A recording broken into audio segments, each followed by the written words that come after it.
नमस्ते बच्चों। I hope आज आप अपने अकाउंट्स के रजिस्टर्स लेकर आए होंगे। आज हम अकाउंटेंसी का नया टॉपिक शुरू करेंगे, टाइप्स ऑफ अकाउंट्स। नया भी है, इम्पॉर्टेंट भी है और बहुत ही ज़्यादा इंटरेस्टिंग भी है। और इम्पॉर्टेंट क्यों है? केवल 11th क्लास के लिए नहीं, 11th में, 12th में, आगे आपकी लाइफ टर्म में जहाँ तक भी हम कॉमर्स के साथ रहेंगे वहाँ तक ही ये चीज़ें हमारे काम आएंगी। यही नहीं, केवल कॉमर्स स्टूडेंट्स ही नहीं, और भी लोग, बहुत सारे लोग इन रूल्स के बारे में जानने की इच्छा रखते हैं, टाइप्स ऑफ अकाउंट्स के बारे में। जो लोग अकाउंट्स से रिलेटेड नहीं भी हैं वो भी इस टॉपिक में बहुत इंटरेस्ट लेते हैं जब उनको इसके बारे में बताया जाता है। ठीक है, तो ये आप मेरे साथ नोट करेंगे। आज हम केवल और केवल 3 नियम पढ़ेंगे, 3 रूल्स पढ़ेंगे, और वो नेक्स्ट क्लास तक वो तीनों रूल्स आपको अच्छे से याद भी हो जाएंगे और समझ भी आ जाएंगे, और फिर हम उससे रिलेटेड जर्नल एंट्रीज करेंगे।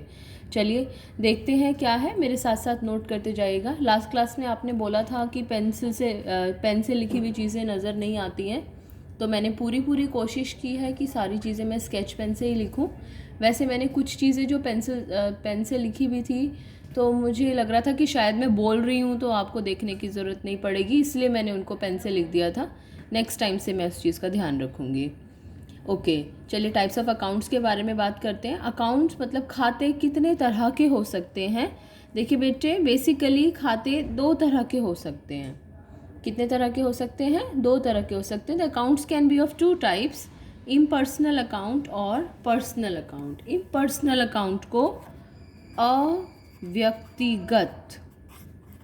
अव्यक्तिगत खाता कहा जाता है, और पर्सनल अकाउंट को, पर्सन नाम से ही पता चल रहा होगा, व्यक्तिगत खाता कहा जाता है। So there are basically 2 types of accounts, अव्यक्तिगत खाता और व्यक्तिगत खाता, impersonal account and personal account. अब इम्पर्सनल अकाउंट जो होता है उसको 2 कैटेगरीज में डिवाइड किया जाता है। इम्पर्सनल अकाउंट को 2 कैटेगरीज में डिवाइड किया जाता है। क्या क्या? रियल अकाउंट और नॉमिनल अकाउंट। रियल अकाउंट को हम वैसे हिंदी के नाम इसको ज़्यादा याद करने की और वो करने की ज़रूरत नहीं हमें पड़ेगी, पर फिर भी हमें पता होना चाहिए। रियल अकाउंट को वास्तविक खाता बोलते हैं। क्या बोलते हैं? रियल अकाउंट को वास्तविक खाता। और नॉमिनल अकाउंट को बोलते हैं नाम मात्र खाता। केवल नाम के लिए ये खाता है, नाम मात्र खाता कहा जाता है। तो अब इस चीज़ को पूरा समरी अगर की जाए, so there are basically 3 types of accounts. कितने तरह के अकाउंट्स होते हैं? 3 तरह के अकाउंट्स होते हैं। तो कोई यदि आपसे एक बार में पूछता है कितने तरह के अकाउंट्स होते हैं, तो आपका आंसर होना चाहिए 3। कितने तरह के अकाउंट्स होते हैं? 3। कितने तरह के अकाउंट्स होते हैं? 3 तरह के अकाउंट्स होते हैं। कौन से? रियल अकाउंट, नॉमिनल अकाउंट और पर्सनल अकाउंट। तो अब आगे से हमारा यही डिस्कशन चलेगा कि कितने तरह के अकाउंट्स होंगे हमारे। 3 तरह के अकाउंट्स होंगे, रियल अकाउंट, नॉमिनल अकाउंट और पर्सनल अकाउंट। रियल अकाउंट को हम कहते हैं वास्तविक खाता, नॉमिनल अकाउंट को बोलते हैं नाम मात्र खाता, और पर्सनल अकाउंट को बोलते हैं व्यक्तिगत खाता, जैसे कि हमने ऊपर लिखा। ओके, अब हम इन तीनों को एक एक करके डिस्कस करेंगे कि होते क्या हैं। रियल, जो कि सच में दिख रहा है, जिसे हम देख सकते हैं, छू सकते हैं, खरीद सकते हैं, बेच सकते हैं।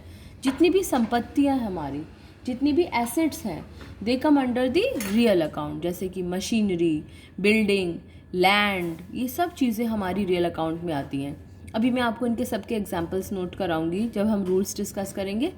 नॉमिनल अकाउंट जो केवल नाम के लिए है, इसमें हमारे 4 नाम आते हैं, आय, व्यय, लाभ और हानि। अभी कुछ भी लिखने की जरूरत नहीं, केवल इतना लिख लीजिए, types of accounts, impersonal, personal और इम्पर्सनल के 2 भाग, और फिर इसको, इन तीनों को हाईलाइट कर लीजिएगा। रियल अकाउंट को स्टार लगा लीजिएगा, नॉमिनल अकाउंट इसको स्टार लगा लीजिएगा, और पर्सनल अकाउंट। इससे हमें पता चल जाएगा that there are actually 3 kinds of accounts. अभी फिलहाल इतना ही करते हैं। अब सबसे पहले हम डिस्कस करेंगे कि रियल अकाउंट क्या होता है, और इसके अंदर कौन कौन से अकाउंट्स आते हैं, और इसका नियम क्या होता है। 3 बातें, ठीक है?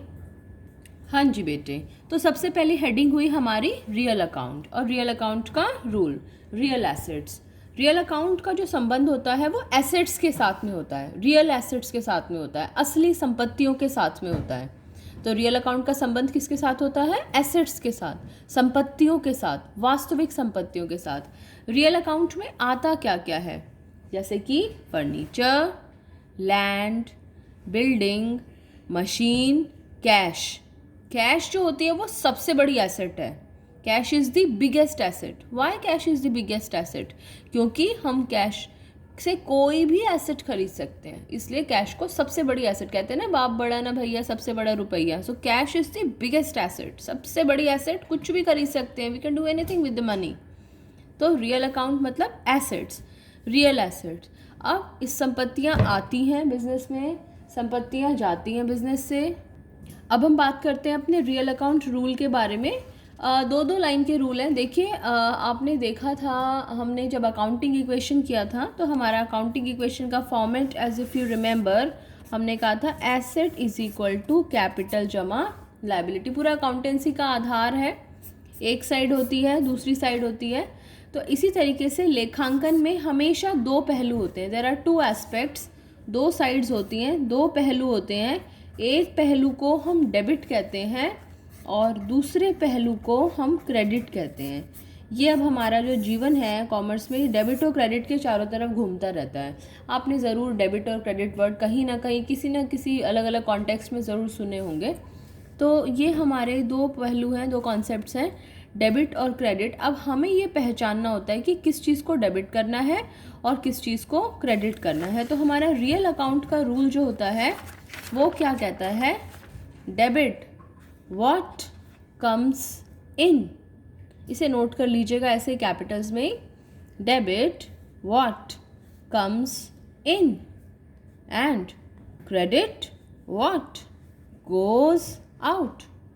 यानी कि व्यवसाय में जो चीज़ आ रही है उसको डेबिट कर दो और व्यवसाय से जो चीज़ जा रही है उसको क्रेडिट कर दो। इसको नोट कर लीजिए। उसके बाद में हम पर्सनल अकाउंट और नॉमिनल अकाउंट के बारे में अभी अगली वीडियो में डिस्कस करते हैं।